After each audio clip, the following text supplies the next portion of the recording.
మొన్న molarity class ఇవన్నీ విన్నోళ్ళు చెప్పండి. ఇప్పుడు దీని మొలారిటీ చెప్పండి. దాని మొలారిటీ చెప్పండి.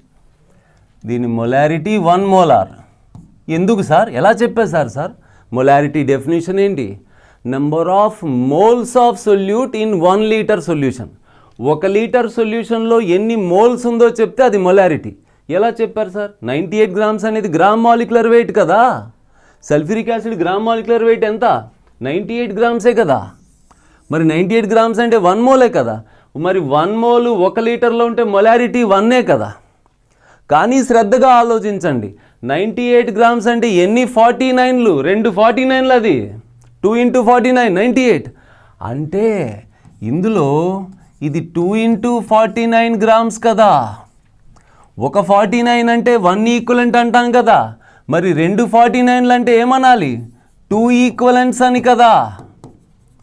2 ఈక్వలెంట్స్ అనాలి. ఒక 98 అంటే ఏమంటాం? 1 మోల్ అంటాం కదా. ఆ 1 మోల్ 1 లీటర్లో ఉంటే మొలారిటీ 1 అయింది. మరి ఒక 49 గ్రామ్స్ని ఏమనాలి? 1 ఈక్వలెంట్. 2 49స్ని ఏమనాలి? 2 ఈక్వలెంట్స్. 2 ఈక్వలెంట్స్ 1 లీటర్లో ఉంటే నార్మాలిటీ ఎంత? ఉంటే 2 నార్మల్.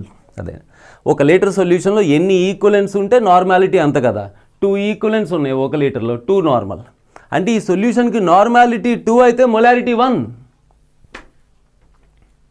అర్థమైందా? సో సింపుల్గా ఏదైనా సొల్యూషన్లో సొల్యూట్ ఉంది, సొల్యూట్కి గ్రామ్ ఈక్వలెంట్ వెయిట్ కనుక్కోండి.